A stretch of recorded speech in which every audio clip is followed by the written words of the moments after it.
l'apparition de la Vierge de la Guadeloupe est un authentique prodige. Le fait a été apparu le 9 décembre 1539 à Juan Diego, un Indien aztèque de la plus basse catégorie. Il avait 57 ans et la Vierge lui est apparue d'une manière providentielle à 2250 mètres d'altitude. Et à l'improviste, il n'en revenait pas. Qu'est-ce qui m'arrive? Et il voit les rochers, les collines, et il voit les oiseaux, les chants et les couleurs d'une manière magistrale. Une paix se dégageait de toute cette création. Et il a effectivement été au 7e ciel terrestre. Et ce qu'il a trouvé d'assez extraordinaire, c'était une réalité qui était cachée à tout le genre humain. À tout le genre humain, alors qu'il était sur terre et il disait « Je suis dans le délice du paradis terrestre par Dieu le Père ».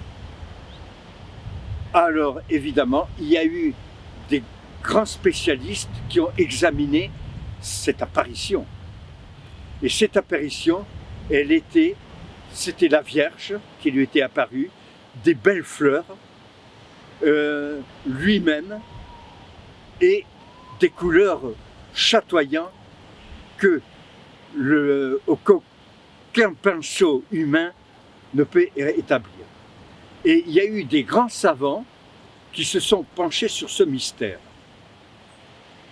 Il y a eu des artistes de premier vol, il y a eu des savants, dans toute l'acceptation du terme, il y a eu des politiques, des militaires et même des papes qui se sont succédés, qui ont vu, disons, cette chose extraordinaire.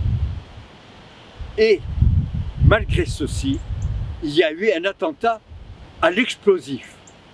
L'hôtel a été bouleversé, sauf la taïma, qui est le manteau que les Indiens d'Amérique du Sud portent et qui avait l'empreinte de la divinité. Vierge, fleurs, le rayonnement et l'Indien par lui-même. Juan Diego. Et alors, là, il y a eu aussi comment on pourrait dire, cet explosif et également un attentat à l'acide, et l'apparition est restée telle que, aussi fraîche comme la veille. Et également, il y a eu de quantités de miracles. Il y a eu des cancers qui ont été guéris spontanément, des aveugles qui ont été guéris spontanément, et bien d'autres guérisons extraordinaires. Et le président des États-Unis qui se sont succédés, malgré qu'ils étaient incroyants, pour la plupart, nous sommes obligés de dire que c'est la grande patronne des États-Unis d'Amérique, du Canada et d'Amérique du Sud.